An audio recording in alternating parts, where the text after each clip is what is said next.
네, 이 시간에는 구원 얻는 믿음에 대해서 살펴보겠습니다. 먼저 구원 얻는 믿음의 개념과 성격입니다. 구원 얻는 믿음은 나의 죄를 대속하기 위하여 십자가에 돌아가시고 부활하신 그리스도를 나의 구원자와 주인으로 전인격적으로 받아들이는 것을 가리킵니다. 이러한 구원 얻는 믿음의 성격은 다음과 같은 것들이 있습니다. 먼저 구원 얻는 믿음은 구원과 관련한 핵심적인 진리에 대한 지식을 기초로 합니다.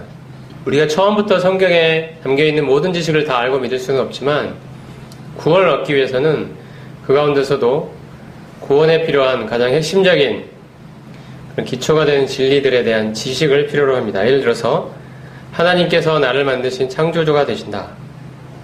내가 이런 하나님을 떠나 심각한 죄를 지어온 죄인이기 때문에 죄에 대한 하나님의 심판과 형벌이 있다. 그런데 우리 스스로 이러한 죄 문제를 해결할 수 없기 때문에 구원주가 절대적으로 필요한 존재이다. 십자가에서 돌아가시고 부활하신 그리스도만이 나를 이러한 죄로부터 구원하실 수 있는 분이다. 그리스도께서는 나의 과거와 현재와 미래의 모든 죄를 대속하셨다. 우리가 그리스도께서 이루신 속죄를 받아들일 때 영원한 죄 용서와 의롭다 하심을 받게 된다. 이러한 점 등을 이러한 지식들을 들 수 있습니다. 이러한 핵심 진리의 목록에는 이외에도 몇 가지를 더 추가할 수 있을 것입니다. 이러한 핵심 진리는 오직 성경 말씀을 통해서만 얻을 수 있습니다. 그런데 이렇게 구원 얻는 데 필요한 핵심적인 진리는 머리의 지식에만 그치는 것이 아니라 의지적인 수용을 거친 인격적인 지식이라는 사실이 중요합니다. 즉 구원 얻는 믿음을 이루는 지식은 단순히 지적 동의에 그치는 그러한 것이 아니라 마음으로 받아들이는 인격적인 지식이라는 사실이 중요합니다. 이것은 구원에 관한 핵심 진리를 참된 것으로 인정하고 자신 안에 주관적인 확신으로 수용하는 것을 가리킵니다. 구원에 관한 핵심 진리를 나랑 별 상관없는 외부적인 사실로만 인식하고 그치는 것이 아니라 이것이 오늘의 나와 오늘의 나라는 사람과 직결되어 있는 나를 위해 주어진 나와 관련한 그런 개인적인 진실로 받아들여야 하는 것입니다. 이것을 위해 우리에게는 이러한 진리를 나의 것으로, 나에 관한 것으로 받아들일 것인가에 대해서 크고 작든지 인격적인 고민의 과정이 필요합니다. 구원에 관한 핵심 진리들은 그냥 아무 생각 없이 받아들일 수 있는 내용들이 결코 아니기 때문입니다.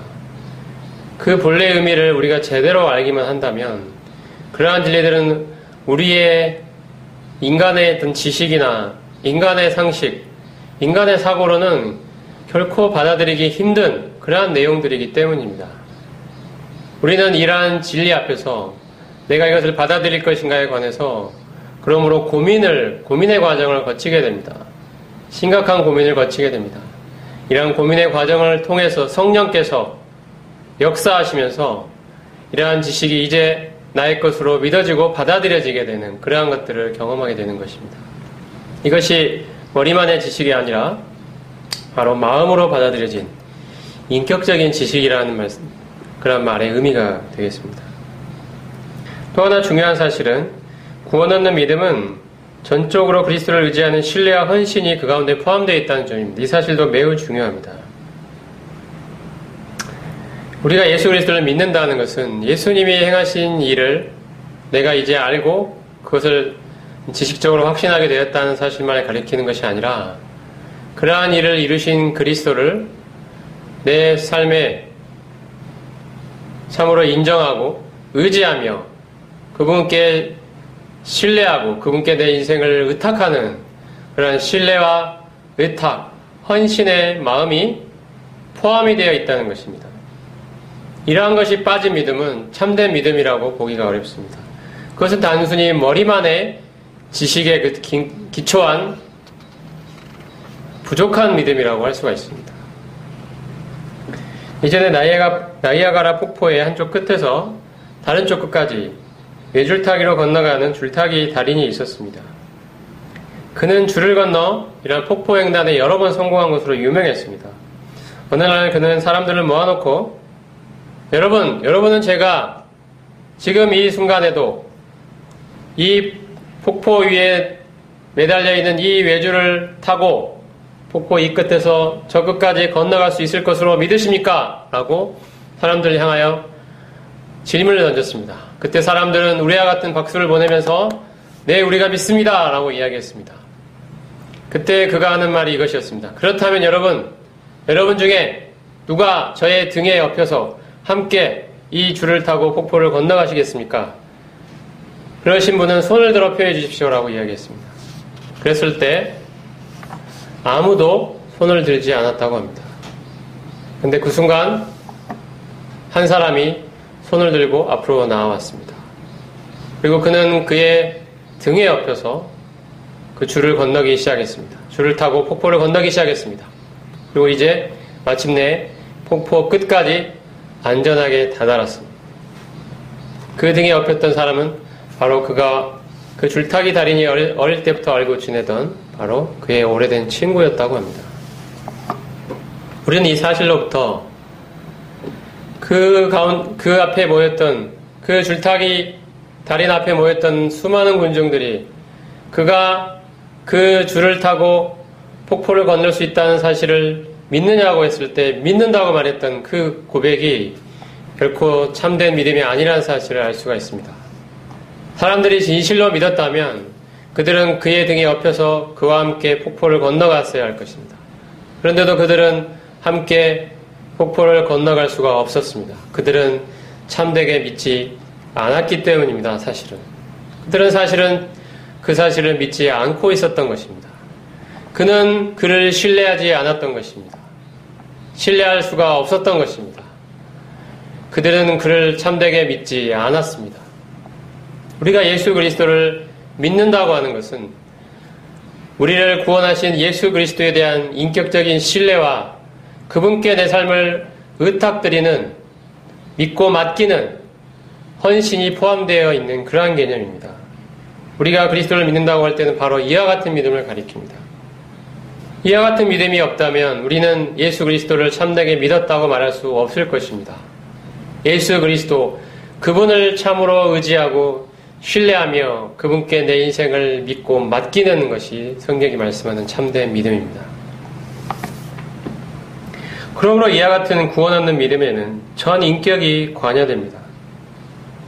구원 얻는 믿음은 구원을 위해 필수적인 진리에 대한 지성적인, 지식적인 이해와 또한 구원을 이루신 우리 구주에 대한 예수 그리스도에 대한 사랑과 감사의 감정, 그리고 이제 죄와 세상을 버리고 자신을 구원하신 그리스도를 참으로 이제 의지하고 섬기고자 하는 의지가 모두 관여되어 있는 그러한 믿음을 가리킵니다.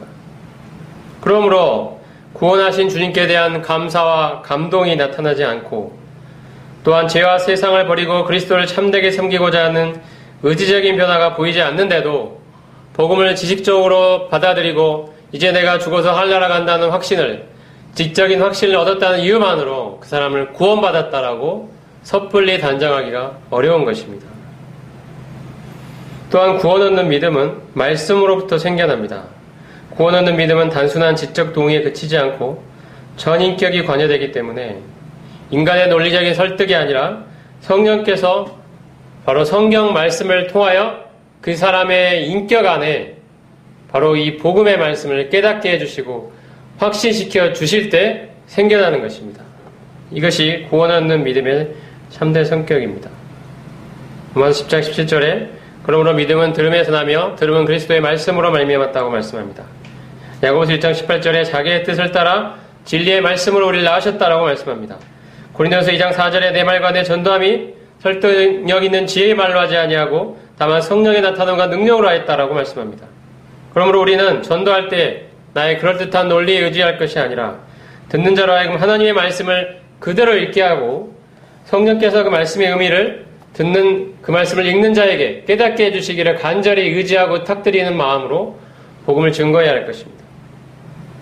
또한 구원 얻는 믿음은 하나님께서 주신 것이라는 본질을 갖습니다. 믿음은 내가 행사하는 그 어떤 것이 아니라 하나님께서 우리에게 주시는 선물과도 같은 것입니다.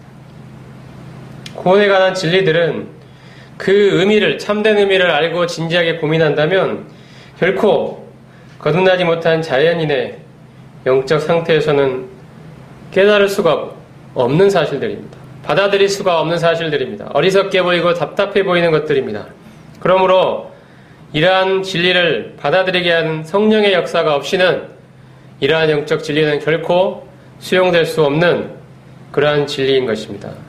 요한복음 1장 12절 13절에 영접하는 자 곧 그 이름을 믿는 자들에게는 하나님의 자녀가 되는 권세를 주셨으니라고 말씀하면서 이는 혈통으로나 육정으로나 사람의 뜻으로 나지 아니하고 오직 하나님께로서 난 자들이다 라고 분명히 이러한 믿음이 하나님께로부터 난 것임을 분명하게 말씀하고 있습니다.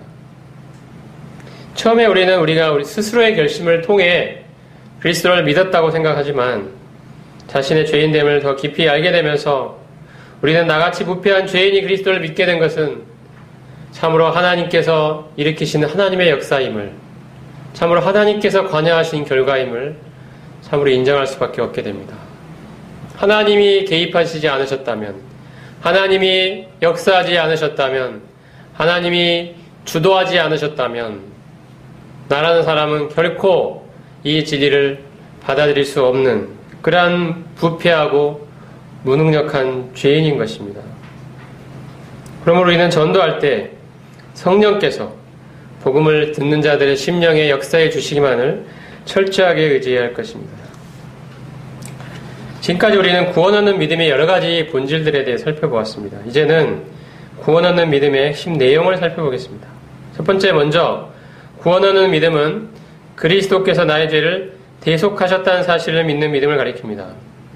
대속이란 말은 대신 속해 주셨다는 뜻인데 원래는 내가 죄인이기 때문에 내가 죄의 형벌을 받아야 되지만 예수 그리스도께서 나를 대신하여 그 형벌을 받으셨기 때문에 이제는 내가 그 형벌을 받지 않을 수 있게 되었다는 사실을 가리킵니다. 그리스도께서 나의 죄를 짊어지고 십자가에서 대신 돌아가심으로써 나의 죄는 덮어지고 하나님과의 관계는 회복되게 되었습니다. 내가 받아야 될 죄의 형벌을 예수님께서 대신 짊어지심으로써 이제 나는 그러한 죄의 형벌을 받지 않아도 되게 되었습니다. 요한복음 1장 29절에 보라 세상죄를 지고 가는 하나님의 어린 양이로라고 요한이 예수님을 가리켜 언급한 사실을 볼 수 있습니다. 세상죄를 지고 가는 하나님의 어린 양. 구약의 이스라엘 백성들은 죄를 지으면 어린 양을 끌고 와서 그 머리 위에 안수하고 그의 죄를 어린 양에게 전가시킨 후에 어린 양이 그의 죄를 대신 지고 죽게 만들었습니다. 어린 양이 죽었을 때 바로 그것은 이 사람이 죽어야 되는 그 죄의 형벌을 대신 받은 것이 됩니다. 그러므로 어린 양이 대신 죽었기 때문에 이 사람은 죽지 않아도 되게 되는 것입니다. 이것이 어린 양을 통한 대속입니다. 마찬가지로 예수 그리스도께서 하나님의 어린 양으로 이 땅에 오셨다는 것은 바로 내가 죽어야 될, 내가 받아야 될 그 죄의 형벌을 예수님이 대신 받으셨다는 사실을 나타냅니다. 예수님이 죄의 형벌을 대신 받으심으로써 나는 그러한 형벌을 받지 않아도 되게 된 것입니다. 이것이 우리를 향한 하나님의 대속의 은혜입니다. 고린도후서 5장 21절에 하나님이 죄를 알지도 못하신 이를 우리를 대신하여 죄를 삼으셨다라고 말씀합니다. 갈라디아 1장 4절에도 예수 그리스도께서 우리 죄를 대속하기 위하여 자기 몸을 주셨다라고 말씀합니다.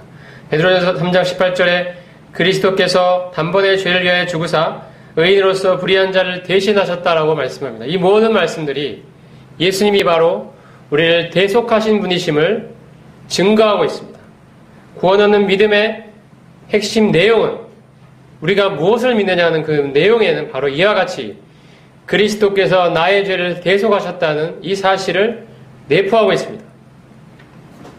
또한 구원 얻는 믿음의 핵심 내용으로는 이러한 그리스도의 속죄는 영원한 속죄라는 사실을 포함합니다. 즉 그리스도께서는 단번에 자신을 들여 영원한 속죄를 이루셨습니다. 과거의 구약시대에는 백성들이 죄를 지을 때마다 제물을 끌고 와서 그때마다 제물을 죽이게 함으로써 죄를 용서받아야 했습니다. 계속해서 제물이 이어져야 했습니다. 죄를 지을 때마다 계속해서 매번 제물을 하나님께 바친 것입니다. 이러한 제사는 끝이 없었습니다. 죄를 계속해서 지을 때마다 제물이 계속 바쳐져야 됐습니다. 그 제물로는 영원한 속죄를 이룰 수 없었기 때문입니다. 그 제물로는 한계가 있었기 때문입니다. 그때그때의 죄만 사함받을 수 있었기 때문입니다. 하지만 아무런 죄가 없으신 하나님의 아들이신 예수 그리스도께서 십자가에 달려 이루신 그러한 속죄는 영원한 속죄이기 때문에 예수님의 단번의 제사로 영원한 속죄를 이루셨기 때문에 더 이상 제사 드릴 것이 없다고 말씀합니다.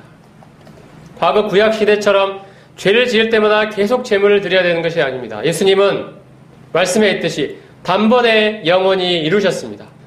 더 이상 제사 드릴 것이 없다고 말씀합니다. 나의 과거의 죄, 현재의 죄, 미래의 모든 죄가 예수 그리스도의 단번에 드리신 제사로 말미암아 영원히 사함받았습니다. 내가 앞으로 짓게 될 미래의 모든 죄까지도 예수님의 십자가에서 완전하게 사함받은 것입니다. 그래서 예수님께서는 십자가에서 숨을 거두시기 전에 테텔레스타이, 다 이루었다. 직역하면 내가 모든 빚을 다 갚았다 라는 뜻입니다. 모든 죄값을 예수님이 완벽하게 단번에 청산하셨다는 것입니다.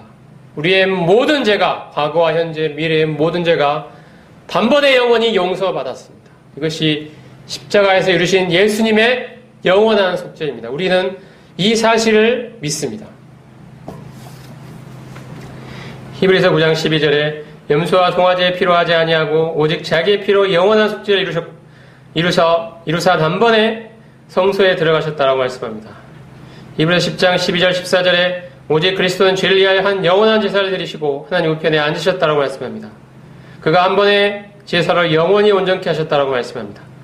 히브리서 10장 17절 18절에 또 그들의 죄와 그들의 불법을 내가 다시 기억지 아니하리라. 이것들을 사하셨은즉 다시 죄를 위하여 제사 드릴 것이 없다고 분명히 말씀하십니다. 우리가 구원 얻는 믿음은 바로 이와 같은 것들을 사실을 믿는 것을 내용으로 하고 있습니다. 다음으로는 구원 얻는 믿음의 대상을 살펴보겠습니다. 구원을 가져오는 믿음의 대상은 바로 예수 그리스도이십니다. 그런데 구원받기 위해 우리는 이러한 예수 그리스도를 나의 구원자요, 나의 주인으로 받아들입니다. 오늘날에는 단지 그리스도를 구원자로 믿으라고만 말하는 그러한 전도의 메시지가 널리 유행하고 있습니다. 거기에는 예수 그리스도께 대한 인격적인 신뢰와 헌신이 빠져 있는 경우가 많습니다. 그런데 그리스도를 믿어 하늘나라에 갈 수 있게 되었다는 확신만 가지고 있을 뿐 그리스도께 대한 순종과 헌신이 나타나지 않는다면 그것은 구원 얻는 믿음이라고 하기가 어렵습니다. 그리스도라는 한 인격 안에서 그분의 구원자 되심과 그분의 주인 되심은 분리될 수 없는 것입니다. 우리는 그리스도를 구원자로만 받아들이고 주인으로는 안 받아들이는 그러한 일을 생각할 수가 없습니다. 그리스도를 받아들일 때 우리는 그분의 구원자 되신 뿐 아니라 그분의 주임 되심까지 같이 받아들이는 것입니다. 우리는 그리스도를 주인으로, 나의 인생의 주인으로 받아들입니다. 사도 바울은 복음을 전할 때 그리스도의 구원자 되신 뿐 아니라 그리스도의 주인 되심을 분명히 전파했습니다. 고린도서 4장 5절에 우리는 우리를 전파하는 것이 아니라 오직 그리스도 예수의 주 되신 것과 또 예수를 위하여 우리가 너희의 종된 것을 전파함이라고 말씀하고 있습니다. 그리스도 예수의 주인 되신 것을 바울은 분명하게 복음을 전할 때 증거했습니다. 신약 성경에서 예수님은 구원자로는 10번 정도 언급되었지만 주로는 747번 정도 언급되었고 두 호칭이 결합될 때에도 항상 주가 먼저 언급되었습니다. 구원 얻는 믿음의 대상이신 그리스도께서 우리의 인생의 주인이라는 사실은 매우 중요합니다. 전에 살펴본 대로 죄의 본질은 바로 주인 대신 왕 대신 하나님을 떠나는 데 있다는 사실을 살펴보았습니다. 그리고 회개는 바로 다름 아니라 이러한 주인 대신 하나님을 이제는 내 삶의 참되게 주인으로 받아들이겠다는 그러한 변화가 회개의 본질이라 할 수가 있습니다. 믿음 또한, 구원 얻는 참된 믿음 또한 이러한 죄 문제를 해결하신 예수 그리스도를 나의 삶에 이제 주인으로 모시고 섬기겠다는 그러한 변화가, 그 안에 본질로 자리 잡고 있어야 참된 믿음이라고 할 수 있습니다. 우리는 복음을 전할 때 그리스도의 구원자 되심과 주인 되심을 함께 증거해야 합니다. 베드로는 오순절에 모인 각지의 유대인들을 향하여 예수님이 우리의 주와 그리스도가 되셨다고 분명하게 선포했습니다. 그런즉 이스라엘 온 집이 정녕 알지니 너희가 십자가에 못 박은 이 예수를 하나님이 주와 그리스도가 되게 하셨다라고 말합니다. 로마서 10장에도 구원 얻는 믿음의 핵심 내용으로 예수님을 주인으로 시인하는 것이 포함되어 있습니다. 로마 10장 9절 10절입니다. 네가 만일 내 입으로 예수를 주로 시인하며 또 하나님께서 그를 죽은 자 가운데 살리신 것을 내 마음에 믿으면 구원을 얻으리니, 구원을 얻기 위한 조건으로 예수 그리스도를 주님으로 시인하는가가 분명히 여기에 포함이 되어 있습니다. 예수님을 주인으로 인정하는 믿음, 바로 그 믿음으로 구원을 받는 것입니다. 이것은 성경이 분명하게 증거하고 있는 그러한 내용입니다. 여기서 주의할 점은 그리스도의 주인 되심을 믿음의 중요한 부분으로 받아들이냐 하는 것은 그리스도의 주인 되심 이렇게 표현하는 표현의 문제가 아니라는 것입니다. 내용이 중요합니다. 우리 가운데 혹시 누군가가 그리스도를 믿을 때 그리스도의 주인 되심을 받아들여야 한다. 그리스도의 주인 되심, 이러한 명시적인 표현을 듣고 받아들인 게 아니라 할지라도 만약 그의 삶에서 그가 그리스도를 처음에 받아들일 때 그의 믿음 안에 그리스도를 삶의 중심에 최고로 모시는 헌신과 순종의 마음이 포함되어 있었다면 그는 사실상 그리스도의 주인 되심을 받아들인 것으로 볼 수가 있습니다. 이것은 표현의 문제가 아니라 내용의 문제이기 때문입니다. 우리의 구원하는 우리의 믿음 안에 예수 그리스도를 내 삶의 최고로 여기고 그분께 순종하려는 마음이 들어있다면 그는 사실상 그리스도의 주인 되심을 표현은 안 했지만 받아들인 것으로 볼 수 있습니다. 내용상 이미 포함이 되어 있다는 것입니다. 그러므로 중요한 것은 표현이 아니라 내용입니다.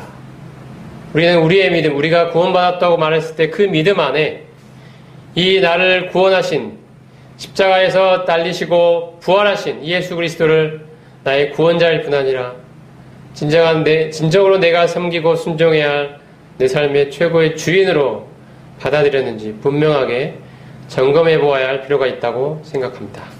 기도하겠습니다. 하나님,